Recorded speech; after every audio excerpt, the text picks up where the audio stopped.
أعوذ بالله من الشيطان الرجيم. Bismillahirrahmanirrahim. Tarekat tua Ambo Alam Pengajian Tubuh.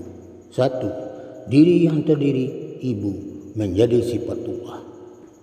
2. Diri yang terparing bapa menjadi wujudullah. 3. Diri yang tersembunyi nyawa menjadi nur Allah. 4. Diri yang sebenarnya diri ilmu menjadi nur hayat. Hai Muhammad, ingatlah diri asal mulanya engkau jadi.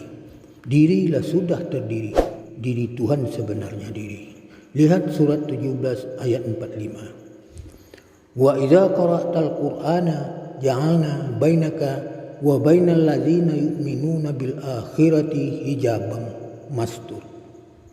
Artinya, dan apabila engkau Muhammad membaca Al-Quran, kami adakan suatu dinding yang tidak terlihat antara engkau dengan orang-orang yang tidak beriman kepada kehidupan akhirat.